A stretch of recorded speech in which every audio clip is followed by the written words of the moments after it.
भाई क्या हुआ? नमस्कार, मैं आशुतोष राणा क्राइम पेट्रोल के इस नए अध्याय शातिर क्रिमिनल्स में आप सभी का हार्दिक स्वागत करता हूं। पितृसत्ता समाज में महिलाओं को सभ्यता और संस्कृति के नाम पर पुरुषों के द्वारा नियंत्रित किए जाने की व्यवस्था है और ये पितृसत्ता सिर्फ हमारे ही देश में नहीं है बल्कि पूरे विश्व के कई सारे देशों में मौजूद है। एक तरफ सबसे मॉडर्न और शक्तिशाली देशों की महिलाएं पुरुषों से बराबरी के लिए लड़ रही हैं, वहीं दूसरी तरफ दुनिया के सबसे पिछड़ी सोच वाले मुल्कों में बराबरी तो छोड़िए, महिलाएं रोजमर्रा के कामों तक के लिए अपनी जान गंवा रही हैं। भारतीय समाज में पितृसत्ता का एक अलग ही रूप देखने को मिलता है, जहां ज्यादातर परिवारों में महिलाओं ने पितृसत्ता को खुद ही अपने कंधे पर उठा के रखा हुआ है। फिर भी औरतें यहाँ अपने अधिकारों के लिए लड़ रही हैं और अगर ऐसे में कोई महिला खुद ही पितृसत्ता की पोषक बन जाए तब क्या होगा?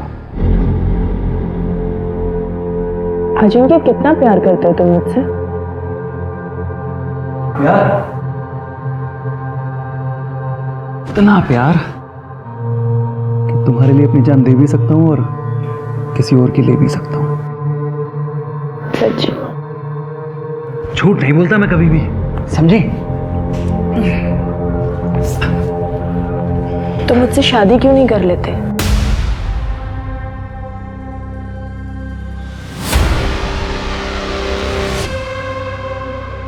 कहना और करना दोनों कितनी अलग अलग बातें होती है ना अजिंक्य।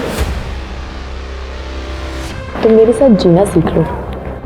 जान लेना जान देना दूर की बात है।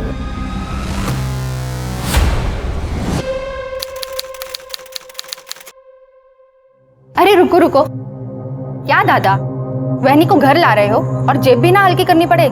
ये तो नहीं चलेगा। अरे बिना टोल टैक्स तो गवर्नमेंट भी जिले में घुसने नहीं देती, यहाँ तो आप वहनी को घर ला रहे हो। चलो मेरा टोल टैक्स दो।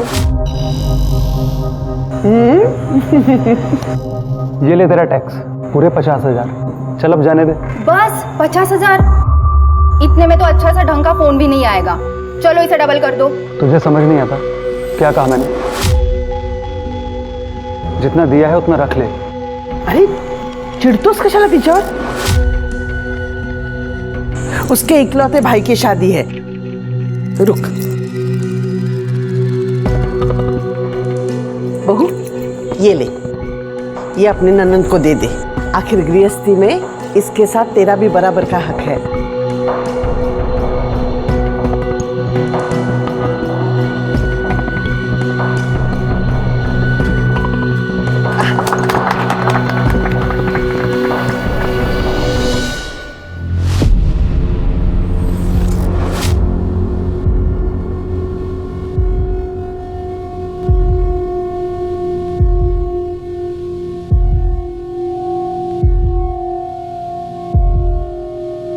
तुम्हें कोई प्रॉब्लम तो नहीं है ना? एक्चुअली मैं बहुत थक गया हूँ, सोना चाहता हूँ।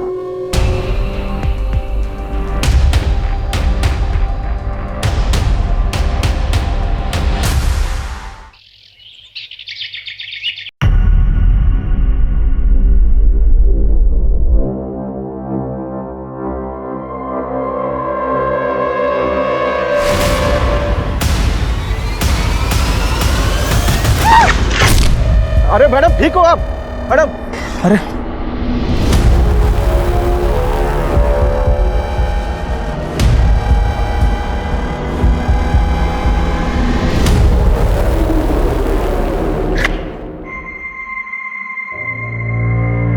क्या हुआ था आज? स्नेहा ने बताया कि रास्ते में गिर गई थी तुम। तो आपको क्या फर्क पड़ता है? आप तो वैसे भी मेरी शक्ल नहीं देखना चाहते ना। ऐसा नहीं है ईशा, अपने काम में थोड़ा सा बिजी हूं मैं, बस। तो मैंने कब कहा कि आप अपना काम छोड़ दीजिए? अगर आप तो शादी के बाद से ही मुझे इग्नोर कर रहे हो।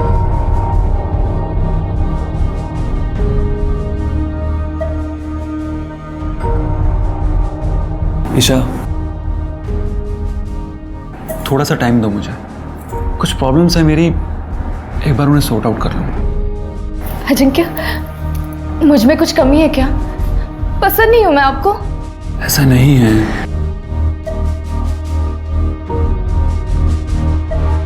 ईशा,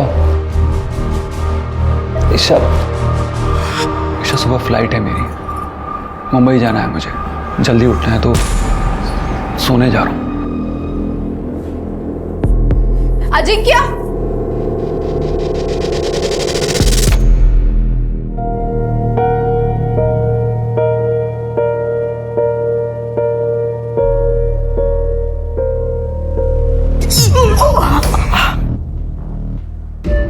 देख नहीं कर सकती? अब कर रही है तू? सकाळी का नाही केलंस? मैम वो सर के लिए नाश्ता बना रही थी तो देर हो गई। जा चहा घेऊन ये। काय झालं आई? सुबह सुबह शुरू हो गई? अभी तो पूरा दिन है लोगों को कोसने के लिए। चुप। अरे क्या बात है वहीनी?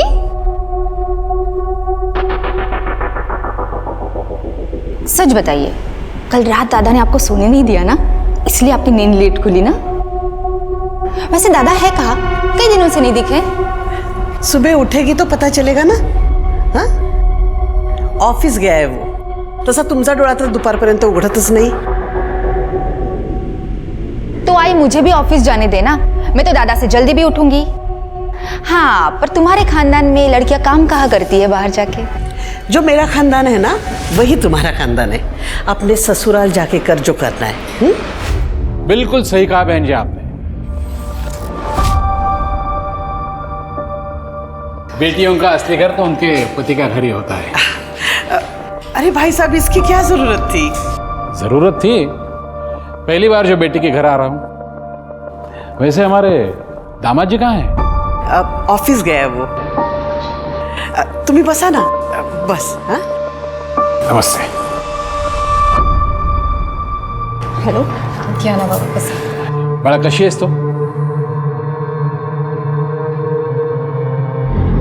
सब कुछ ठीक तो है ना? कहीं प्रॉब्लम नहीं है ना? एकदम ठीक हूँ बाबा। वो रात को नींद पूरी नहीं हुई ना, इसीलिए।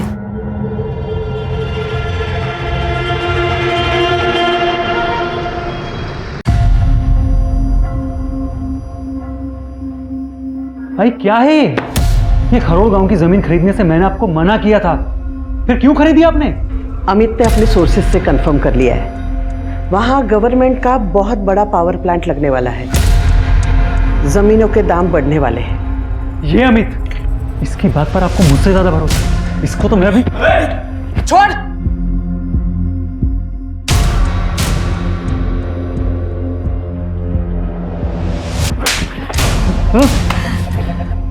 खुद का भला बुरा सोचने की अक्ल तो तुम में है नहीं, वो भी मुझे सोचना पड़ता है।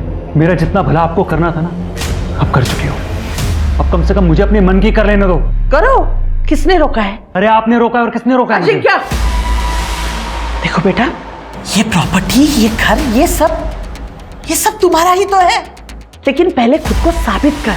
खुद को साबित करते करते ना मैं थक गया हूं, लेकिन अब भी आपको मुझसे ज्यादा अगर दूसरों पर भरोसा है ना, जस्ट लीव इट। हट।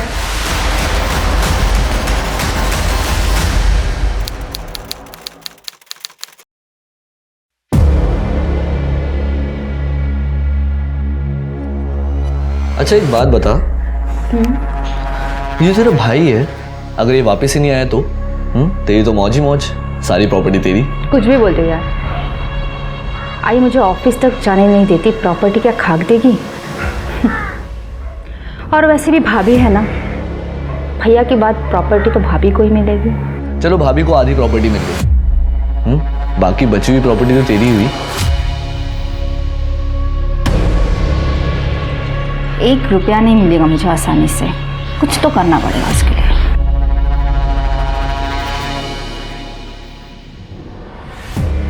सही कह रहा था तू।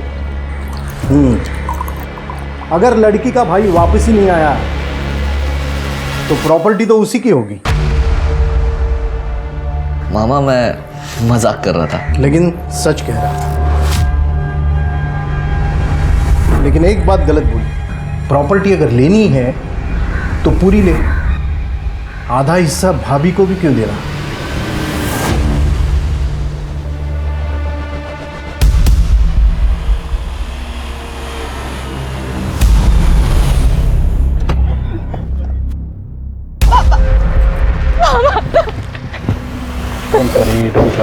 अजिंक्य का नंबर दे, उसको ट्रैक करेंगे, उसका लोकेशन पता चल गया। अब अरे सर इसकी कोई जरूरत नहीं, मैंने कहा ना आपसे अजिंक्य वापस आ जाएगा।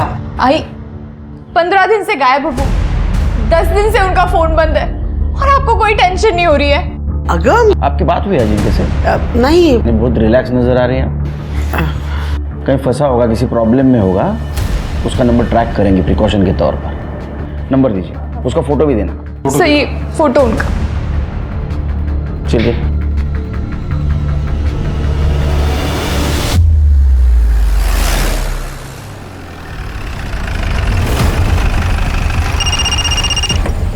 हेलो, हाँ सर। सर हम लोग पिंपरी में हैं, यहाँ अजिंक्य का एक बंगलो है सर, और उसके फ़ोन की लास्ट लोकेशन भी यहीं की दिखा रही है। मैं देखता हूँ अभी। Okay sir.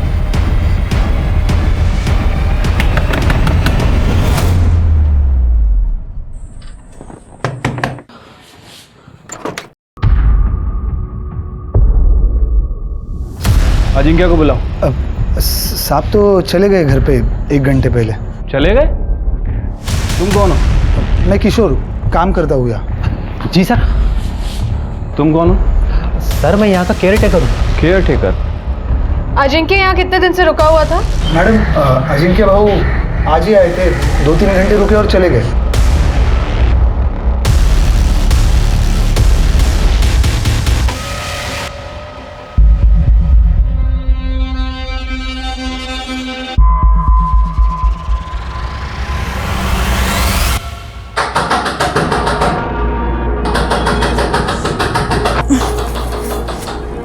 अजिंक्य कहाँ चले गए थे आप? मैं कितना डर गई थी। Thank God. कहाँ चला गया था मैं? यही तो था। अरे कौन है? क्यों दरवाजा ठोक रहे हो? आ तो रहा हूं। क्या हुआ? दादा बाहर पुलिस आ गया था। सर मैंने आपको पहले ही कहा था, मेरा बेटा घूमने गया है, गायब नहीं हुआ। ये तो मेरी बहू फालतू में घबरा गई। अजिंक्य इसके बाद में जब बाहर घूमने जाओगे तो घर पे इन्फॉर्म करना। ठीक है, थैंक यू। सीरियसली सर, तुमने ये पुलिस को इन्फॉर्म कर दिया? लेकिन आप गायब थे, आपका फोन भी नहीं लग रहा था। मैं बहुत डर गई थी। बच्चा नहीं हूं मैं, अपना ख्याल खुद रख सकता हूँ। और आइंदा से अगर तुमने मेरे किसी भी मामले में दखल देने की कोशिश की तो मैं तुम्हारा... बस बेटा, तुम अपने कमरे में जाओ।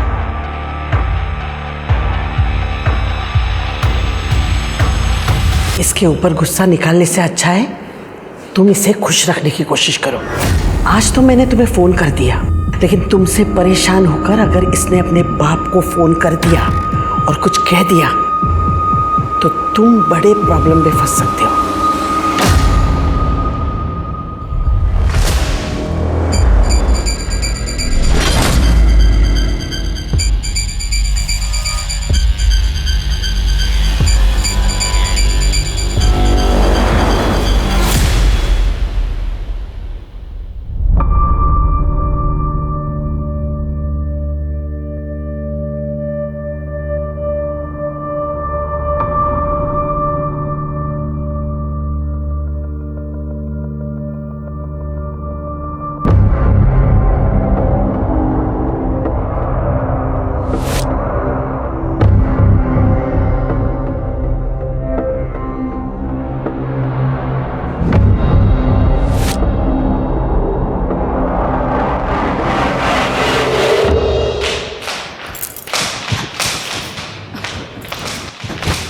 आई क्या हुआ बेटा, इतनी परेशान क्यों है? आई वो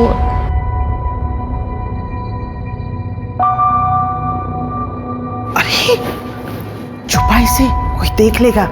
आई मैं बहुत गहरी नींद में थी। अजिंक्य आए थे क्या? ऐसी कैसी नींद है तुम्हारी कि पता ही नहीं चला? अगर अजिंक्य नहीं आता तो ये कौन करता? वेड़ी कुटली।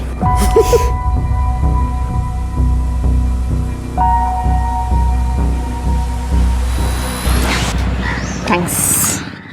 तेरे भाई का भी बढ़िया है, अपनी मर्जी से आता है, अपनी मर्जी से जाता है। पता नहीं तेरी भाभी कैसे झेल रही है उसे। इसमें झेलने की क्या बात है?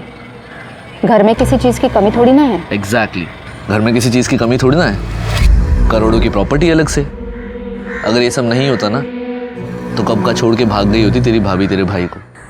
ऐसा कुछ नहीं है, मोहिनी बहुत खुश है दादा के साथ।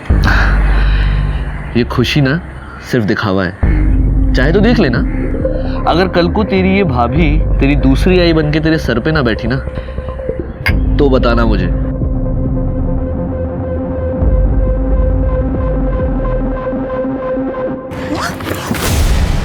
प्लीज मेरी बेटी को बचा लो, सिर्फ तुम्हें मेरी बेटी को बचा सकती हो। कौन है आप और कौन है आपकी बेटी?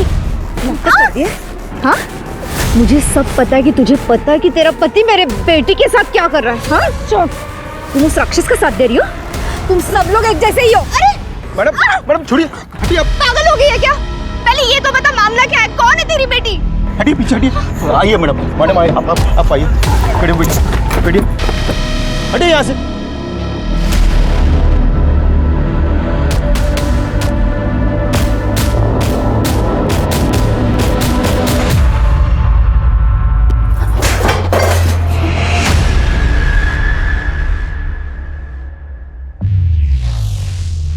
कौन है तुम?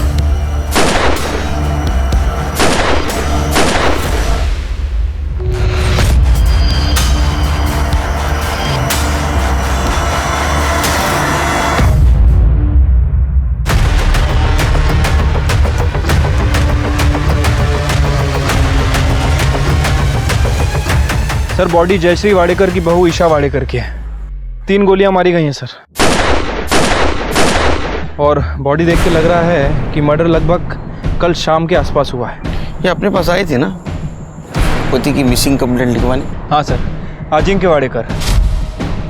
इतने बड़े खानदान की बहू कोथरूड में जंगल में इतने दूर क्या करने आई थी? आसपास पता करो किसी ने गोली की आवाज़ सुनी थी। बॉडी को पोस्टमार्टम के लिए भेज दो, उसके फैमिली मेंबर्स को बताओ। Okay sir.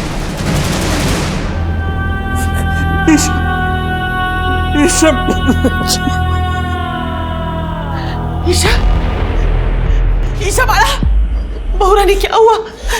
क्या करने आई हो? पहले तो मेरी बच्ची को मार दिया, अब झूठे आंसू बहाते हो। भाई साहब क्या बोल? बात तेरी तो मैं। सर, ईशा पिछले 5 दिन से मेरे घर पर ही थी, क्योंकि अजिंक्य फिर से कहीं चला गया है 10 दिन पहले। फिर से? सर मैंने आपको पहले ही बताया था कि अजिंक्य ट्रैवल का शौकीन है और इस बार तो वो बता के भी है। और ईशा इस बारे में जानती थी। ईशा कोथरूड क्यों गई थी? सर उसे किसी का फोन आया था कि अजिंक्य घर वापस आ गया करके। वो मगरपट्टनम जाने के लिए निकली थी, लेकिन कोथरूड क्यों गई मुझे कुछ नहीं पता सर। अजिंक्य घर आया ही नहीं था तो ईशा को फोन करके क्यों कहेगा? सर मैंने बहुत बड़ी गलती की है। ईशा की शादी अजिंक्य के साथ करके अजिंक्य के घर वालों ने मारा है ईशा को। ईशा ने कभी कंप्लेंट की थी ससुराल वालों के खिलाफ? सर उसकी जरूरत ही नहीं थी। उसके चेहरे पे ही लिखा था कि वो अजिंक्य के साथ शादी करके खुश नहीं है। सर कोई कुछ भी कहे, मैं तो सामने देखती थी ना ईशा कितनी खुश थी मेरे बेटे के साथ। जयश्री जी, लास्ट टाइम जब अजिंक्य गायब हुआ था तो उसकी मिसिंग कंप्लेंट ईशा ने की थी, और इस बार जब वो गायब हुआ है तो ईशा का मर्डर हो गया। कहीं अजिंक्य के गायब होने में और ईशा के मर्डर में कोई कनेक्शन तो नहीं है? सर, ईशा को .09 बोर की पिस्टल से 3 फायर किए गए थे और तीनों के तीनों फायर पॉइंट ब्लैंक की रेंज से किए हैं। एक गोली से भी मर सकती थी वो, 3 गोलियां मारने की क्या जरूरत थी? सर हो सकता है खुन्नस, या ये भी हो सकता है कि कातिल रिस्क ना लेना चाहता हो कि ईशा किसी भी हाल में जिंदा बचे। अच्छा, ईशा की सीडीआर रिपोर्ट में क्या मिला? कुछ खास नहीं सर, लेकिन हो सकता है कि ईशा को किसी ने इंटरनेट कॉल करके अजिंक्य के वापस आने के बारे में बताया हो, और जब वो अपने फादर के घर से मगरपट्टा के लिए निकली तो हो सकता है कि कातिल पहले से ही उसका वहां पे इंतजार कर रहा हो। ये जिसने भी किया है शिर के पूरे प्लानिंग के साथ किया है। जिसने भी ईशा को मारा है उसको ईशा के मरने से बहुत फायदा हुआ होगा। एक काम करो, दोनों फैमिलीज और रिलेटिव्स को चेक करो और देखो ईशा पे किसको खुन्नस थी, और ये भी चेक करो .09 बोर का पिस्टल किसके पास है। सर, ईशा की पोस्टमार्टम रिपोर्ट आ गई। ईशा की मौत दिन में 12 से 2 बजे के बीच में ही हुई थी। मौत का कारण गोलियां लगना ही है। ईशा की बॉडी पे कोई भी रेप या सेक्सुअल असॉल्ट के साइंस नहीं है। लेकिन सर सबसे इंपॉर्टेंट बात जो पोस्टमार्टम रिपोर्ट में सामने आई है वो ये है कि ईशा 2 महीने प्रेग्नेंट थी।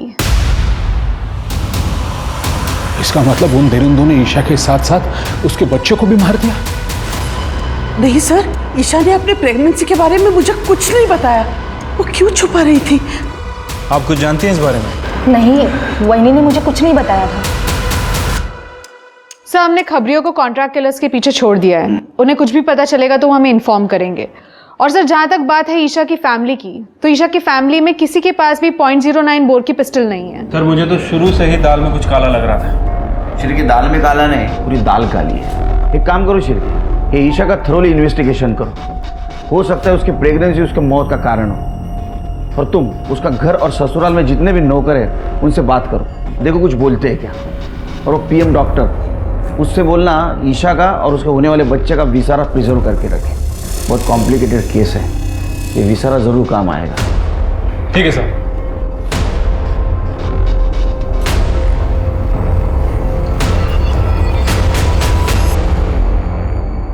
सर वाडेकर फैमिली के बारे में एक इंटरेस्टिंग बात पता चली है। सर लगभग 20 साल पहले जयश्री वाडेकर के पति प्रभात वाडेकर की गोली मारकर हत्या कर दी गई थी। और सर हत्या के बाद जयश्री ने गांव की पूरी जमीन बेच के पुणे शहर में जमीन खरीदी। और आज जयश्री का जो बिजनेस एम्पायर है वो पुणे की जमीन के बढ़ते रेट की वजह से है। इसका मतलब 20 साल पहले पति की हत्या और अभी बहू की हत्या। इतना ही नहीं सर, अजिंक्य और उसकी फैमिली जितना अपने आप को दूध का दूल्हा बता रहे हैं, शायद वो उतना दूध के दूल्हे है नहीं सर। मतलब? सर करीब 3 महीने पहले जवार थाने में एक लड़की सुनिधि तांबे को किडनैप करने की एनसी फाइल की गई थी अजिंक्य के अगेंस्ट। पुलिस इस केस को इन्वेस्टिगेट करना शुरू भी करे उसके पहले ही एनसी वापस ले ली गई। किसने एनसी की? सुनिधि तांबे की माँ रजनी ने। वो अजिंक्य हमारे पास जमीन खरीदने आया था, पर जमीन खरीदते खरीदते उसने मेरी बच्ची को अपने प्यार के जाल में फंसा लिया सर। तो मुझसे शादी क्यों नहीं कर लेते? और जब उसका मन भर गया तो किसी और से शादी कर ली उस अजिंक्य ने। मेरी बेटी को वहीं पे छोड़ देता तो चल जाता, पर नहीं, पैसे और अपनी ताकत के दम पर वो मेरी बेटी को उठा के लेके गया। अजिंक्य छोड़ो मेरी बेटी। पीछे हट। ध्यान से सुन, सुनिधि सिर्फ मेरी है। लेकिन आपने तो एनसी फाइल की थी ना। अगर आप उस कंप्लेन को वापस नहीं लेती तो पुलिस उस केस को इन्वेस्टिगेट करती। वो अजिंक्य मुझे और मेरी बेटी को मारने की धमकियां दे रहा था। वो तो मेरी बेटी ने मेरी खातिर बोला कि वो कंप्लेंट वापस ले ले। सुनिधि को बुलाइए, हमें उससे बात करनी है। ती घरात कुठे है? वो अजिंक्य के पास ही है अभी तक। क्या? एड्रेस दीजिए उसका। शहर के बाद जो पिंपरी है ना, वहाँ पे उसका बंगला है। मेरी बेटी वही है। पिंपरी में? हाँ सर, यही मैडम तो थी जो अजिंक्य साहब के साथ रहती थी यहीं पर, मगर 8-10 दिन पहले साहब के साथ यहाँ तक चली गई। ये मैडम को कभी देख के ऐसा लगा कि वो अजिंक्य के साथ जबरदस्ती रह रही है? नहीं सर, ऐसा तो ज़बरदस्ती मुझे कुछ नहीं लगा। दोनों पार्क में साथ में बैठते थे, सुबह शाम घूमने जाया करते थे, कभी कभी बाहर भी जाते थे। Are you sure इन दोनों के बीच में कभी कोई गड़बड़ नहीं थी? नहीं मैडम, दोनों के बीच में तो कुछ गड़बड़ नहीं थी, लेकिन एक दूसरी मैडम आई थी साहब के यहाँ से जाने के 1 दिन पहले, तब दोनों में बहुत झगड़ा हुआ था। क्या वो औरत ये थी? हाँ यही थी। निकल, चल यहाँ से। निकल इधर से। मैं पुलिस में जाऊंगी। अरे हाँ, तेरे को जहाँ जाना है जा, डरता नहीं हूँ मैं किसी से। सर बंगलो के केयरटेकर रमेश ने जो बताया था, सर इसे देखकर तो ऐसा ही लग रहा है कि सुनिधि अपनी मर्जी से अजिंक्य के साथ रह रही थी। सर ऐसा भी हो सकता है कि इन दोनों को साथ में रहना हो, इसलिए दोनों ने किडनैपिंग का नाटक किया हो। लेकिन जब सुनिधि की माँ रजनी ने पुलिस में कंप्लेंट फाइल की तो जान का खतरा बताकर सुनिधि ने अपनी माँ के पास से कंप्लेंट वापस करवा ली। सर ये दूसरा वीडियो। पॉसिबिलिटी है, क्योंकि ईशा अजिंक्य से लड़ने गई थी और उसने उसको पुलिस की धमकी दे दी, और नेक्स्ट डे अजिंक्य और सुनिधि दोनों गायब हो गए, और अब ईशा को रास्ते से हटा दिया। लेकिन शिरके इतना सब उसके लाइफ में मैटर चल रहा था कि जयश्री जी को पता नहीं था। सर ये बात तो ईशा के फादर को भी नहीं पता थी। क्या झगड़े के वक्त से ही अपने फादर के साथ रह रही थी। ना तो उसने प्रेगनेंसी की बात अपने फादर को बताई और ना ही सुनिधि के बारे में। और सबसे इम्पोर्टेंट बात, ये बंगला और अजिंक्य और सुनिधि के बारे में ईशा को बताया किसने? सर इस बारे में मैंने जयश्री जी से बात की थी। सर सुनिधि के साथ मेरे बेटे ने अपना रिश्ता कब का खत्म कर लिया था, और अब आप कह रहे हैं कि मेरे बेटे ने सुनिधि को जबरदस्ती अपने साथ रखा था। मेरे लिए तो पेपर्स ओके हैं, एक बार क्रॉस चेक करवा के डॉक्यूमेंटेशन के लिए भेज दो। Okay ma'am. बेटा जी मैडम ने पेपर भेजे डॉक्यूमेंटेशन से पहले देखने के लिए। आपने देख लिया ना? हाँ ओके। तो भेज दीजिए डॉक्यूमेंटेशन के लिए। मैं आप पे कैसे डाउट कर सकती हूँ? आखिर हमें ही तो एक दूसरे का ख्याल रखना है। वाडेकर परिवार में शक्ति का केंद्र बदल चुका था। हर बार अजिंक्य की वापसी का भरोसा रखने वाली जयश्री ने इस बार अजिंक्य की वापसी का इंतजार ना करके अपने स्वाभाविक उत्तराधिकारी के तौर पर स्नेहा को चुन लिया था, जबकि वो हमेशा लड़कियों के काम करने के खिलाफ रही थी। क्या उसे कुछ ऐसा पता था जो अपने उत्तराधिकारी का चुनाव करना उसकी मजबूरी बन गई थी?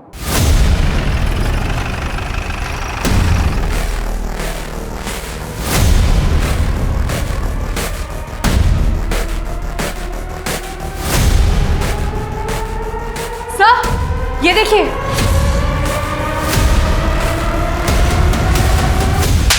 क्यों मारा? ईशा क्यों मारा? सर मैं क्यों मारूंगा ईशा को? सर मेरा तो उससे कुछ लेने देना ही नहीं है। सर मैं सुनिधि से प्यार करता हूँ, उसके साथ रहना चाहता हूँ। अच्छा, तो सुनिधि के साथ तू रहना चाहता था इसलिए सुनिधि को किडनैप कर लिया?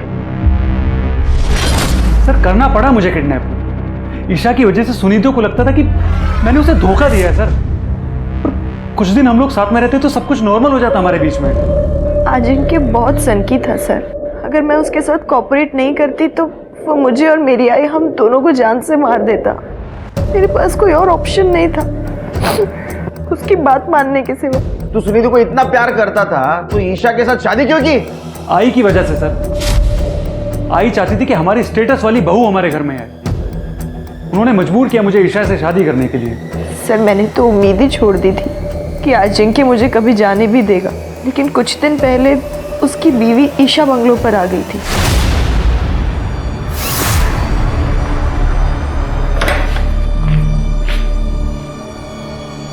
प्लीज मुझे बचा लो, प्लीज।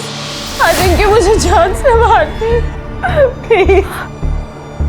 अजिंक्य मुझे मार डालेगा, प्लीज प्लीज जल्दी बोलो। क्या कर रही है? चल अजिंक्य बाहर निकल यहाँ से। बहुत चल। प्लीज मुझे बचा।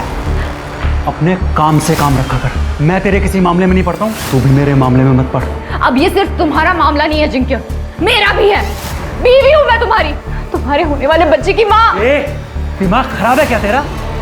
हाथ नहीं लगा मैंने तुझे आज तक। हाँ, और तू ये किसी और का बच्चा मेरे सर पे डाल रही है। निकल इधर से बाहर, बाहर चल यहाँ से। निकल, चल चल यहाँ से। मैं पुलिस में जाऊंगी और इस लड़की के बारे में सब कुछ बता दूंगी। अरे हाँ, तेरे को जहाँ जाना है जा, समझी? डरता नहीं हूँ मैं किसी से। तो क्या ईशा का बच्चा तेरा नहीं था? सर हमारे बीच में कभी कुछ हुआ ही नहीं है। तो झूठ मत बोला, ये सब सच बोलेगा। सर आपको जो टेस्ट करवाना है करवा लीजिए, जब मैंने कुछ किया ही नहीं तो डरना किस बात का? अच्छा एक बात बता, ईशा को कैसे पता चला वो तेरे बंगले और सुनिधि के बारे में? सर मैं खुद नहीं जानता, मुझे नहीं पता है।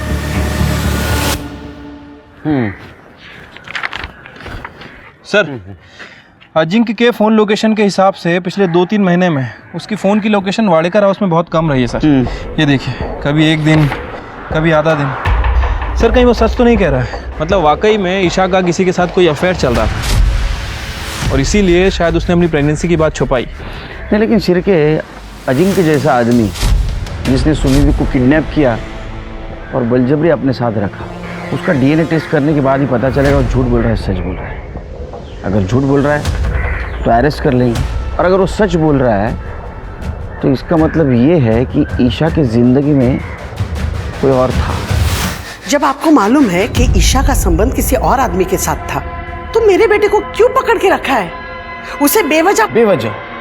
जयश्री जी शायद अब ये भूल रही है कि आपके बेटे के खिलाफ किडनैपिंग और रेप के चार्जेस है। सर ऐसे चार्ज तो 50-60 हजार में वापस लिए जाते हैं और ये काम है सुनिधि जैसे लड़कियों का, जो हम जैसे अमीर खानदान के लड़कों को फंसा के ये सब पैसा वसूल करती है। देखिए जयश्री जी, जी हाँ जी। आप कहाँ से आ रही है? ऑफिस से। सब दादा के नहीं रहने पर किसी को तो काम संभालना पड़ेगा ना। अब आई अकेले तो सब कुछ नहीं संभाल सकती। लेकिन आपके दादा भी जिंदा है और आपके वहिनी का मर्डर हुआ है। आप कहना क्या चाहते हैं सर? कहना नहीं, पूछना चाहता हूँ। आपके वहिनी के अफेयर के बारे में कुछ पता है आपको? नहीं, मुझे इसके बारे में कुछ नहीं पता। शिरके, मुझे डाउट आ रहा है इन लोगों पर, घुमा रहे हैं हमें। एक काम करो, ये ईशा के कांटेक्ट में जितने भी मर्द है सबका डीएनए टेस्ट करवाओ और शुरुआत इस घर के नौकरों से करो। ठीक है सर।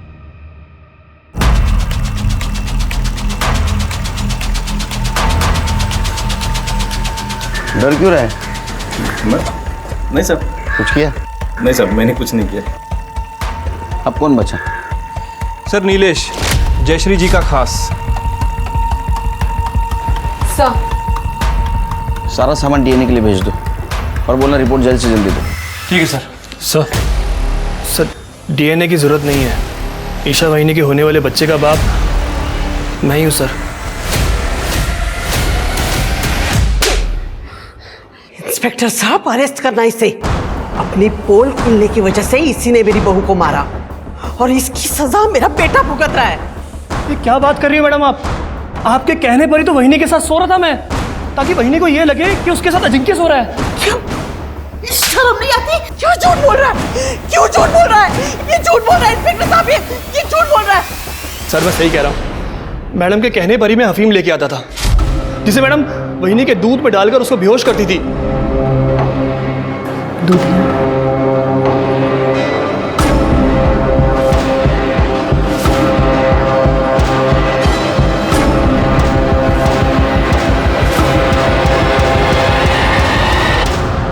सर ये झूठ बोल रहा है, ये झूठ बोल रहा है। अरे क्यों चला? क्या सच क्या झूठ हम पता करेंगे। सर नीलेश अभी भी अपनी बात पे अड़ा हुआ है। उसका कहना है कि उसने जो कुछ भी किया जयश्री के कहने पे किया है। लॉजिकली सोचो शिरके, एक बड़ा घर है, उस घर में एक नौकर है और उसने उस घर के बहू के साथ संबंध बनाए हुए हैं और घर में किसी को मालूम नहीं। सर पॉसिबल तो नहीं है, लेकिन हमारे पास जयश्री के खिलाफ कुछ है भी नहीं, सिर्फ वो एक नीलेश का स्टेटमेंट है। नहीं, सबूत तो नहीं है, लेकिन वाडेकर हाउस में एक आदमी है जिसके चेहरे पे लिखा है वो कुछ जानता है।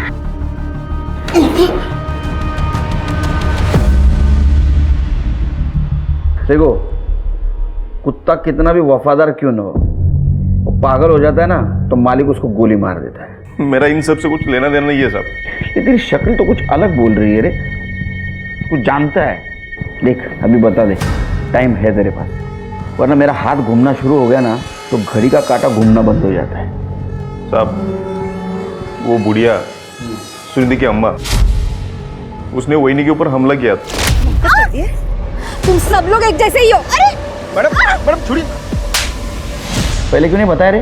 साहब अगर मैंने पहले बता दिया होता तो मुझे मैडम के बारे में भी बताना पड़ता। वो वहिनी ने बताया था मैडम को वो बुढ़िया के हमले के बारे में। कोई भी ऐरी गहरी औरत रास्ते में तुम्हें मिलके कुछ भी कह दे और तुम घर पे आके झगड़ा करोगे? परनाई, रोड पे कितने सारे लोग थे, उसने किसी से कुछ नहीं बोला, सिर्फ मुझे ही क्यों कहा कि मेरे पति से उसकी बेटी को बचाओ। मुझे कैसे पता चलेगा? नहीं सर, ईशा ने मुझे उस औरत का फोटो नहीं दिखाया था, तो मैं कैसे पहचानती कि वो सुनिधि की माँ है? और दूसरी बात, अजिंक्य के बताए हुए धोखे में मैं थी कि उसका सुनिधि के साथ रिश्ता खत्म हुआ। फिर मैं कैसे गेस करती कि ये क्या मामला है? अगर अजिंक्य ने वाकई तुम्हारी बेटी की जिंदगी बर्बाद की थी तो इसमें ईशा की क्या गलती थी? उस ईशा के साथ शादी करने के बाद अजिंक्य ने मेरी बेटी को दूसरी औरत का दर्जा दिया था, जो मैं कभी भी बर्दाश्त नहीं कर सकती थी मैडम। इसीलिए मैंने ईशा को मारने की कोशिश की थी।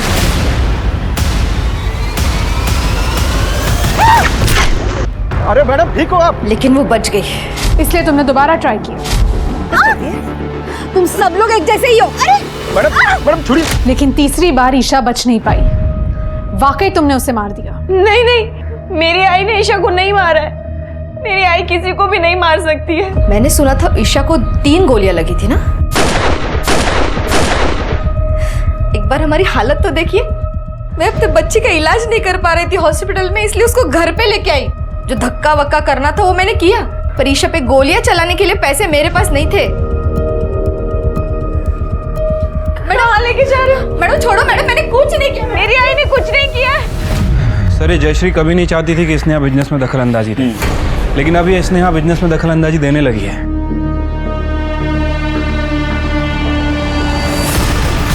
और एक और बात सर, स्नेहा का एक बॉयफ्रेंड है राजन, और राजन का मामा है प्रकाश। पिछले दिनों इन दोनों को अजिंक्या के पिंपरी वाले बंगले पे चक्कर लगाते हुए देखा गया है। केयरटेकर रमेश ने इन दोनों को पहचाना है सर। दोनों अंदर बैठे हैं। देख अब सच बोल, नहीं तो सच बोल, पट्टे से ऐसा मारूंगा ना जिंदगी भर याद रखेगा। बोल। सर स्नेहा के बोलने पे सर हम लोगों ने अजिंक्य का पीछा किया था सर, तभी उसके बंगले तक पहुंचे सर। स्नेहा जी, आपके दादा का पीछा आप आपके बॉयफ्रेंड से क्यों करवा रही थी? सर आई बहुत पुराने ख्यालात की है। लड़की होने की वजह से ना मुझे बिजनेस में हिस्सा मिलता और ना ही प्रॉपर्टी में, पर मुझे इससे कोई प्रॉब्लम नहीं थी। पर मेरे बॉयफ्रेंड राजन ने ये सारी बातें मेरे दिमाग में भर दी। ये तेरा भाई है, अगर ये वापस ही नहीं आया तो तेरी तो मौज ही मौज, सारी प्रॉपर्टी तेरी। दादा की हरकतें ऐसी थी कि आयु से बिजनेस हैंडओवर नहीं कर रही थी, तो मैंने सोचा दादा की जगह मैं ले सकती हूँ। हाँ, एक तो तुम्हारी आई की घटिया सोच थी, और तुम्हारी बहनी तुम्हारे रास्ते का कांटा थी, तो दोनों को खत्म करना था तुम्हें, इसलिए सब कुछ किया तुमने। आई भले ही बिजनेस दादा को नहीं देती, मगर उनकी बीवी ईशा, अगर इस घर की बहू होने के नाते अगर उसने प्रॉपर्टी में हिस्सा मांगता तो कुछ नहीं कर पाते। और दूसरा, मुझे बिजनेस ज्वाइन करना था, पर इसके लिए आई को मनाना बहुत मुश्किल था। पर मेरी किस्मत अच्छी थी कि ये दोनों प्रॉब्लम का सलूशन खुद चलकर मेरे पास आया।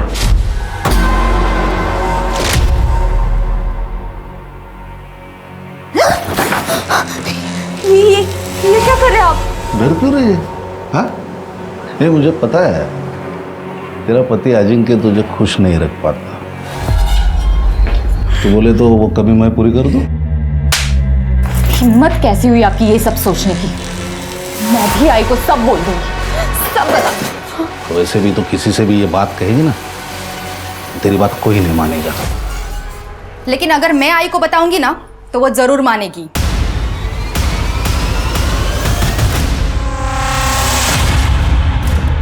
तो ये है तुम्हारा solution? Sir I Amit uncle पर खुद से भी ज्यादा भरोसा करती थी, और इनकी गर्दन मेरे हाथ में थी, इसलिए मैंने इनको ब्लैकमेल किया ताकि वो आई को मनाए मेरी तरफ से बिजनेस ज्वाइन करने के लिए। तूने ईशा को इसलिए मरवाया ताकि तेरे करतूतों के बारे में जयश्री को पता ना चले, और तूने इसको इसलिए हेल्प की ताकि सारी प्रॉपर्टी तेरे नाम पे हो जाए। नहीं सर, मैं ब्लैकमेल कर सकती हूँ लेकिन किसी का खून नहीं। मैंने वही को रास्ते से हटाने के लिए उनके साथ माइंड गेम खेला था। इतनी अच्छी जिंदगी है आपकी, क्यों बर्बाद कर रही हो उसे? छोड़ दो ना दादा को। वीडियो है इसका? तू शादी हो चुकी है मेरी, जिसकी कोई वैल्यू ही नहीं है उनको। मैंने वहीनी को दादा और सुनिधि के बारे में सब कुछ बताया था, पर उन्होंने मुझसे सबूत मांगे अपनी बात साबित करने के लिए। इसलिए मैंने राजन से कहकर दादा का पीछा करवाया और सुनिधि का एड्रेस निकाला और भाभी को दे दिया। वहीनी ने अपनी आंखों से सारी सच्चाई देखी थी, मगर किसी से कुछ नहीं कहा, और अगर मैं किसी से कुछ कहती तो दादा ही मुझे जान से मार देते, इसलिए मैं भी चुप बैठी। स्नेहा भी यही बात रिपीट कर रही थी, और मुझे भी ये बात परेशान कर रही थी। अगर उस दिन ईशा ने अजिंक्य और सुनिधि का झगड़ा देखा तो उसने किसी को बताया क्यों नहीं? झगड़ा कितनी तारीख को हुआ था? सर 5 तारीख को। तुरंत 5 तारीख का ईशा का मोबाइल लोकेशन और कॉल डिटेल्स निकालो, और देखो वो कहाँ गई थी, किससे बात की, किससे मिली, सब डिटेल्स निकालो। सर। अरे नीलेश और अजिंक्य, उनकी डीएनए रिपोर्ट का क्या हुआ? Sir we on it. Good. Sir Prabhat Wadekar याद है? हाँ, और जयश्री का पति। सर ये उसी की केस फाइल है।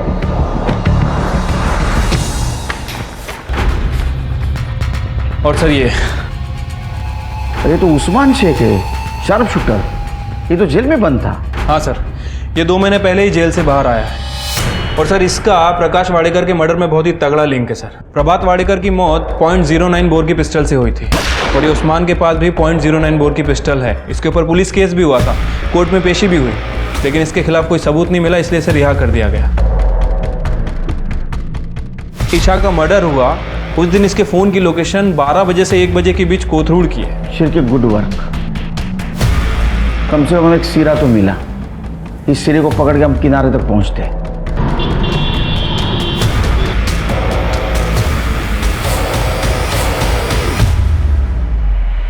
जयश्री जी, आपने झूठ बोला हमसे। नंबर 1, नीलेश आपके लिए काम नहीं करता, और नंबर 2, ईशा के प्रेगनेंसी के बारे में आपको पता नहीं था। फिर तो बकवास कर रहे हैं आप। आपने झूठ बोला, इसका सबूत है हमारे पास। किरण, बता इनको क्या देखा था उस दिन। डरो मत। मैंने तुम्हें अपने बहू के साथ सिर्फ सोने के लिए कहा था, ताकि वो अजिंक्य के धोखे में रहे। तुमने उससे प्रेग्नेंट कर दिया, इडियट। गलती होगी मैडम।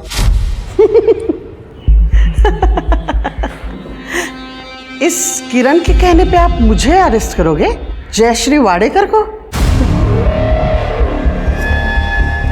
पिछले 15-20 साल से ये यही पड़ी है। इसके मुंह पे अगर मैं 5-50 हजार रुपया मार दूं ना तो पलट जाएगी ये। फिर क्या करोगे आप? फिर हम आपके पति प्रभात वाडेकर का केस ओपन करेंगे, जिसको 20 साल पहले आपने सुपारी देकर मरवाया था उस्मान शेख के हाथों से, और अब ईशा को मरवाया है उसी के हाथों से। इतना काफी है ना? क्लाइमैक्स पुलिस स्टेशन में। ये रहा उस्मान, पहचाना ना इसको? और ये रही उस्मान की गन, जिससे तूने ईशा और प्रभात वाडेकर को मरवाया था। और ये रही कैश, जो तूने उस्मान को सुपारी के तौर पे दी थी। इसका कन्फेशन और स्टेटमेंट भी हमारे पास। अरे मेन प्रूफ तो बताना भूल ही गया। आप दोनों का मोबाइल, जिसमें उस्मान ने फोटो भेजी थी ईशा की मर्डर के बाद कंफर्मेशन के तौर पे। तुम दोनों तो डिलीट कर दी थी, लेकिन हमारी फॉरेंसिक टीम बहुत होशियार है, उन्होंने रिकवर कर ली। अब बताओ, चुप रहने से कोई फायदा नहीं। सच क्या है बताओ। नीलेश के जरिए ईशा को बेवकूफ बनाने का मेरा प्लान एकदम परफेक्ट था, लेकिन उस गधे ने ईशा को प्रेग्नेंट कर दिया। और जब मेरे बेटे अजिंक्य ने ईशा को सच्चाई बताई तो ईशा सीधा मेरे पास आई। बेटा, अजिंक्य अभी गुस्से में है, इसलिए ऐसे बोल दिया होगा। मैं बात करती हूँ उससे, सब ठीक हो जाएगा। बात कीजिए आप अपने बेटे से। अगर अजिंक्य ने इस बच्चे को नहीं अपनाया तो आई, मैं पुलिस में जाऊंगी। अगर ईशा पुलिस के पास चली जाती तो मेरा बेटा अजिंक्य किडनैपिंग के केस में फंस जाता। और अगर मैं अजिंक्य को मना भी लेती ईशा के साथ रहने के लिए, तो भी जयश्री वाडेकर का वारिस एक नौकर का बच्चा कैसे हो सकता था? तुम्हारे पास तो इतना पैसा है, दूसरा कोई रास्ता ढूंढती, मरवाने की क्या जरूरत थी? अगर मैं ईशा को बच्चा गिरवाने कहती तो उसे डाउट हो जाता और मेरे बिछाए हुए जाल में मैं खुद फंस जाती। वैसे भी मेरा बेटा अजिंक्य सुनिधि के साथ खुश रहता था, तो ईशा का और उसके बच्चे का मेरे घर में क्या काम था? इसलिए मैंने उस्मान को याद किया। खोट अजिंक्य में नहीं है, तुम्हारे परवरिश में। तो ऐसा निकलेगा ही। चार्जशीट बनाओ। औरत को मर्द से कम समझना, पुरुष है तो उसकी हर गलती को छुपाना और औरत को बार बार उसकी सही हद याद दिलाना, ये पितृसत्ता है जो जयश्री में कूट कूट कर भरी हुई थी। अजिंक्य उसके घर का चिराग था, जबकि स्नेहा पराये घर की अमानत। परिवार के नाम और प्रतिष्ठा के लिए जयश्री ने अजिंक्य को ईशा से शादी करने के लिए मजबूर जरूर किया, मगर अजिंक्य खुश रहे इसलिए उसने उसे घर से बाहर कुछ भी करने की खुली छूट दे दी थी। अपने बेटे के गलत कामों की पोल ना खुले, इसलिए जयश्री ने ईशा के साथ नीलेश के जरिए जो किया था वो बहुत ही गंदा था। और आखिर में जब ईशा जयश्री के पापों के जीते जागते सबूत को जन्म देने वाली थी, तो जयश्री ने उसे रास्ते से ही हटा दिया। बराबरी का समाज भारत में आज भी बहुत दूर का सपना है, लेकिन ये दूरी हमें धीरे धीरे ही सही तय तो करनी ही होगी। तभी हम दुनिया के सामने एक प्रगतिशील और उन्नत समाज होने का दावा कर सकेंगे। अब मैं आशुतोष राणा आपसे विदा लेता हूं। हम फिर मिलेंगे एक ऐसी ही कहानी के साथ जो आपको रखेगी सतर्क और जिंदगी को सुरक्षित। तब तक अपना और अपने परिवार का ख्याल रखिए और देखते रहिए क्राइम पेट्रोल सतर्क। जय हिंद।